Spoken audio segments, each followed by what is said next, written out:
What screams you weren't loved by your parents as a child without saying you weren't loved by your parents as a child?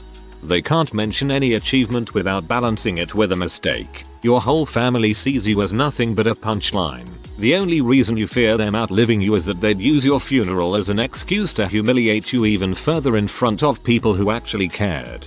Yeah, this happened at my best friend's funeral. His childhood was crap. Abusive mother and stepfather really messed him up and he took his life. She made a whole show of his funeral and wake. Painted herself a sin and him a broken child. I was shaking with rage the whole time.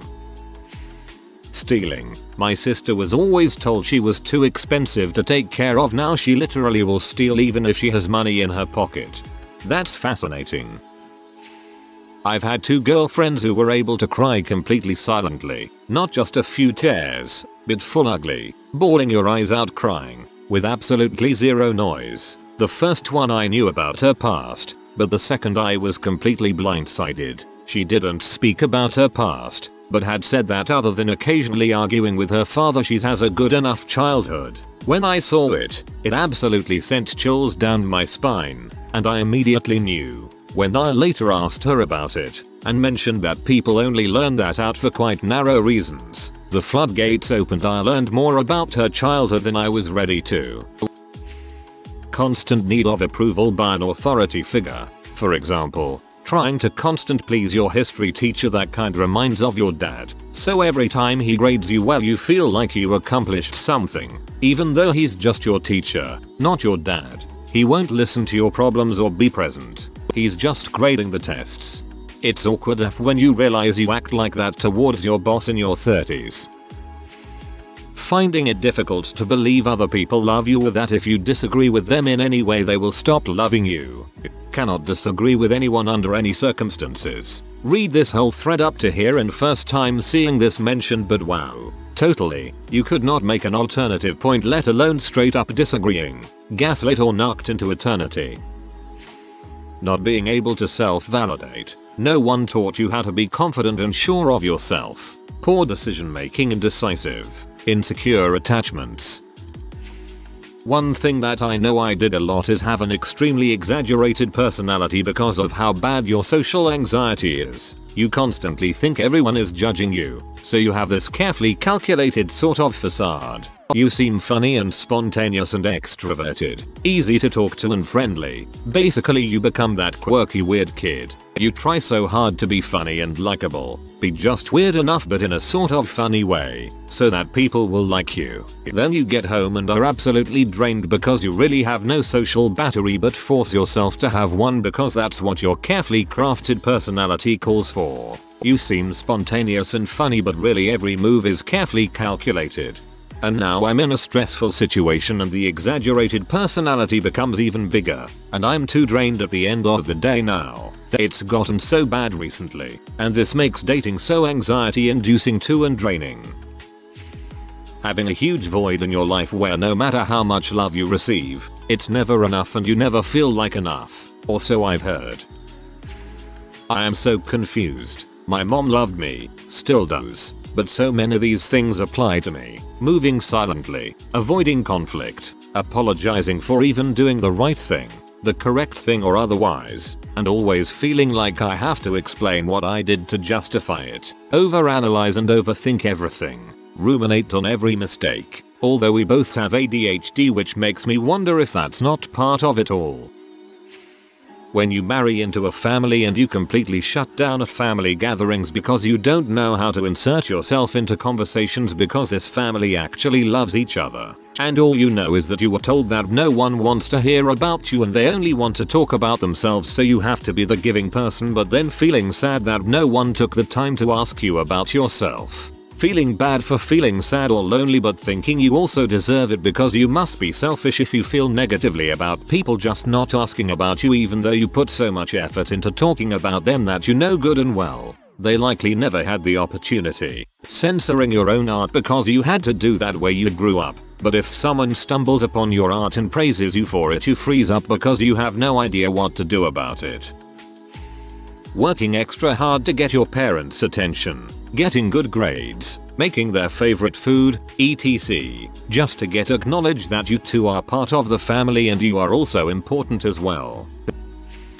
Pawning me off on other family friends to go on vacation without me, but especially on holidays. Sticking you with the bartender at parties, so they can teach you to make them drinks at home. Thinking a conversation or get together went well when it didn't make me cry. Having a parent have a set amount of time allotted to you.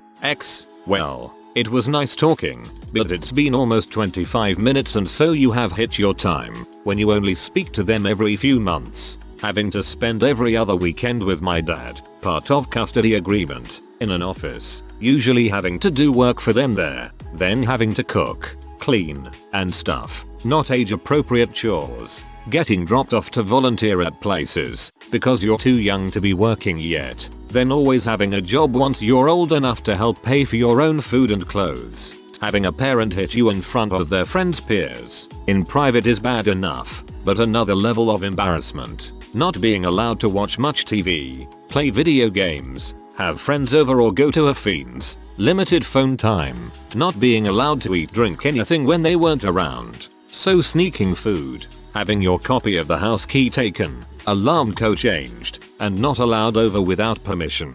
No birthday or Christmas presents over about 5 years old, but not allowed to be with other parent on Christmas. Being separated lost on a mountain for over 4 hours with family not noticing. I had to find an adult to help me get to where they were, like ride a bus to another location. I thought most people had to just suffer with heat stroke or sun sickness growing up.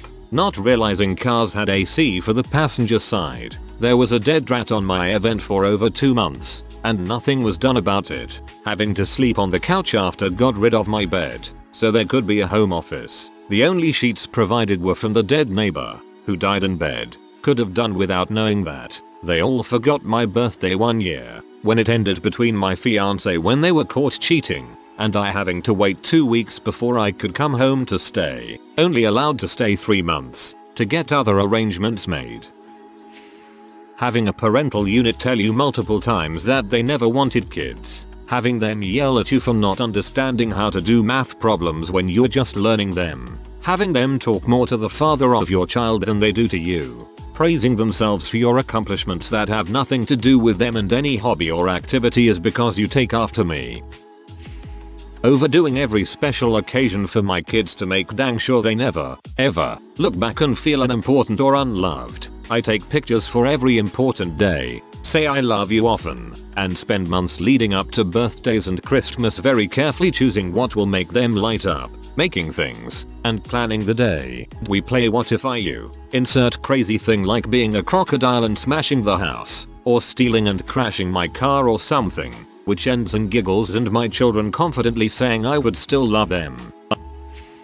Compulsively apologizing for minor non-existent transgressions, just so people don't lash out at you. Perceiving every compliment as backhanded. Eating as quickly as possible because you know someone is gonna throw your plate on the floor and force you to finish eating it. Well, apparently and based in my experience, some things are bad teeth health at very young age. Irresponsible because it was never someone that checked my homework or other responsibilities. Don't knowing how to talk with adults or your own parents. Knowing who is coming and where is that person just with the sound of footsteps or other small details. Trying to find a fatherhood or motherhood relationship with other people, even with friends. Apparently don't knowing how to take compliments is another sign. And not always, but usually. Having lots of things, toys or similar stuff is another sign. Hide emotions and feelings, or eventually don't been able to show them or have difficulties for it. You are lonely and selfish because your parents never were there to help you. Be more mature and rational for your age. And I don't want to continue. I am getting sad while typing this. Jesus. Check off a lot of those boxes myself. It took a lot of hard work and saving every penny to get away from my dysfunctional family. I've been gone 32 years now, and no money to get out was the only reason I stayed as long as I did, and I've never been back in the last 32 years. I work in schools and I find often kids will purposely get themselves into trouble to get attention from the staff because they're starved for attention at home. It really bothers me when a teenager self-injures and people say, oh, it's just for attention. It's not a real problem. Because if a person is so starved for attention that they cut themselves to get it, that is a real problem. Please, for the love of God, laugh at my crappy jokes and listen to me talk in circles for way too long while I try to kid myself I'm making an interesting point. Couldn't be me, definitely super not me for sure. Overly defensive about everything. Always trying to defend yourself for things you know are in the right. That is, my room is already clean, why are you even yelling? Or stop telling me to do things I already do. I only know this because I'm always put in situations like this and allow other people's words to have power over me. I feel attacked XD. Not liking or loving yourself. Being able to identify people by their footsteps, the sound of their car outside, how they move around the house, etc. Yes, people who stomp all out footsteps upstairs terrify me. Getting depressed every single birthday and Christmas BC, no amount of well wishes and gift giving can fill the empty hole inside. When your father doesn't wish you happy birthday but you're too mentally exhausted to remind him, even though you know he knows it's your birthday but just couldn't bother to say happy birthday.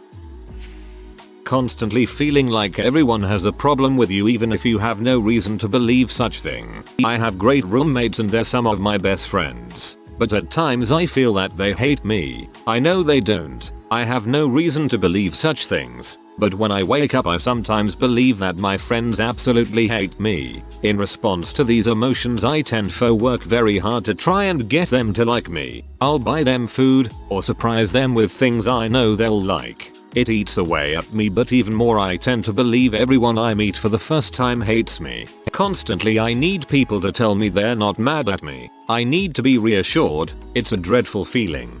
On point here. Having the inability to touch a leather belt or extension cord without having heart palpitations, trouble breathing, and flashbacks of every dreadful weekend you had to go to your dad's. Having your siblings' sports trophies take up a whole room in the house while your academic awards are left in storage. This hits hard, Sedge. Being genuinely confused when people write about how they called their parents when they were in a jam or needed advice. You were born in this country. You figure it out. Being shocked when a kid says how much they love their parent and they mean everything to them and the parent is loving and affectionate.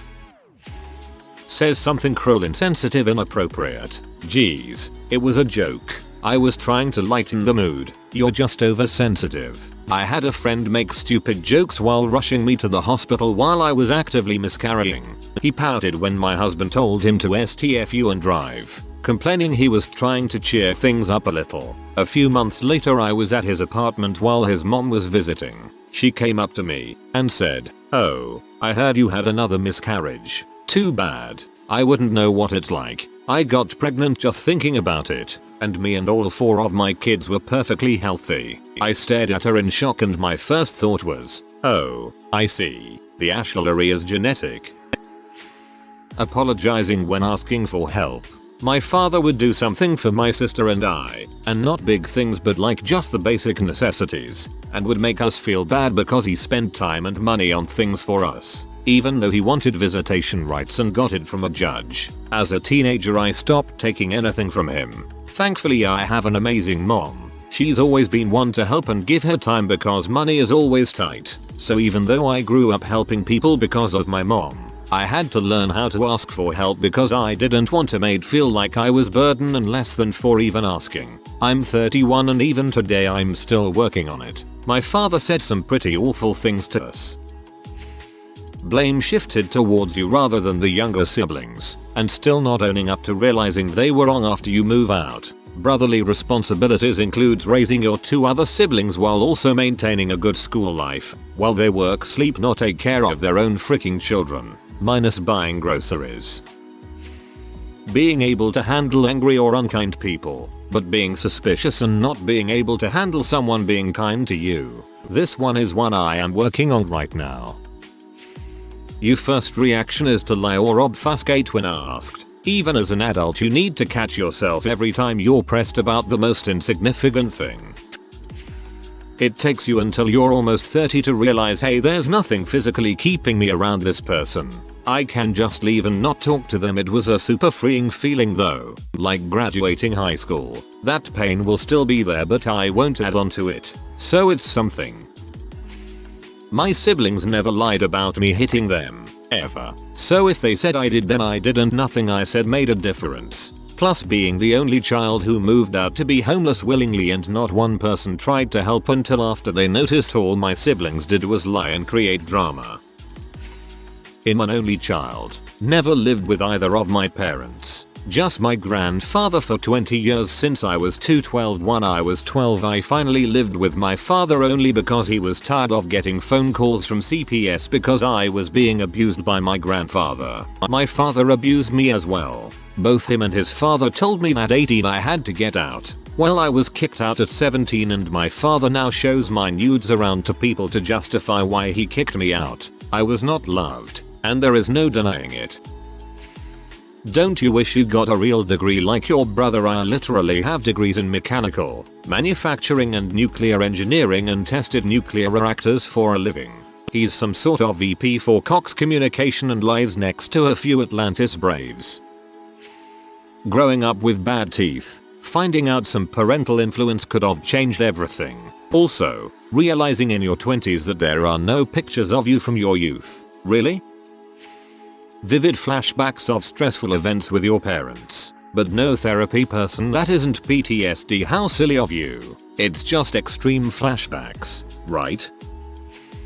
Feeling profoundly unsafe and overcompensating for it by controlling everything around you because you crumble when faced with any amount of uncertainty. I've had a kid in my previous class who I'll call N. N was a pretty smart kid. He could study for 1-2 hours and easily. One day, we got the marks back from our weekly tests, which were added in final marks. So it's pretty important to get good marks. Now when his paper came, his marks probably 20/25, 22/25, something like that. The kid started crying in the class. When too much pressure is put on the kid, they end up become perfectionist for their parents' attention or to avoid beatings, or at least that's what I think. Mind is running, trying to be prepared for the worst outcome. Feeling guilty for everything. Outside humble, inside the volcano is ready to burst. Downsizing every achievement, thinking I could do better. Not knowing what is like to be living without anxiety. Never ever feeling safe. Being jealous of children who are loved as an adult. Always trying to do more at work or around the house so you deserve being treated like a human. Sound of boots making you freeze. If someone says my name I jump because it was always followed with pain, either physical or emotional. Being quiet, knowing how to get as small as possible. Not having hobbies because as a kid it was your job to cook and clean and be quiet. Fear of being abandoned and seeking reassurance for plans even though you've already checked with everyone on the time date. I just want to make sure you haven't changed your mind and I'm still invited. If you are new to the channel, you can subscribe. I publish new videos every day. Until then, check another video.